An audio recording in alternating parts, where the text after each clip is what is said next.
ரம்யாவோட friends தான். அப்படியா? அன்னைக்கு இசைன்ற ஒருத்தவங்க தான் பேஷண்ட்டை அட்மிட் பண்ணாங்க. ஆக்சிடென்ட்ல அவங்க மண்டையில அடிபட்டதுனால அவங்களுக்கு நிறைய பிளட் லாஸ். காப்பாத்த ட்ரை பண்ணோம். ஆரம்பத்துல ட்ரீட்மெண்ட் நல்லா தான் போயிட்டு இருந்தது.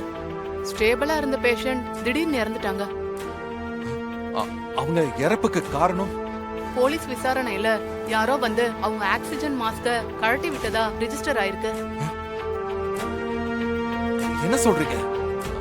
அப்போ சிசிடிவி கேமரால ரெக்கார்ட் ஆயிருக்கும்ல? அப்படிதான் சார். மறுநாள் சந்தேகப்பட்டு போலீஸ் வந்து சிசிடிவி கேமராவை செக் பண்ண கேட்டாங்க. ஆனா அந்த பொண்ணு இறந்த அன்னைக்கு நைட்டு யாரோ ஒருத்தர் வந்து அந்த நாள் மட்டும் ரெக்கார்ட் ஆன சிசிடிவி ரெக்கார்டிங் எல்லாத்தையும் டெலீட் பண்ணிருக்காங்க. எனக்கு தெரிஞ்ச டீடைல்ஸ்லாம் சொல்லிட்டேன். இதுக்கு மேல நீங்க போலீஸ் ஸ்டேஷன்ல வேணா கேட்டு பாருங்க. சரிங்க டாக்டர், தேங்க்யூ. இன்றே டவுன்லோட் செய்து உங்கள் ஃபேவரட் ஷோக்களை என்ஜாய் பண்ணுங்க.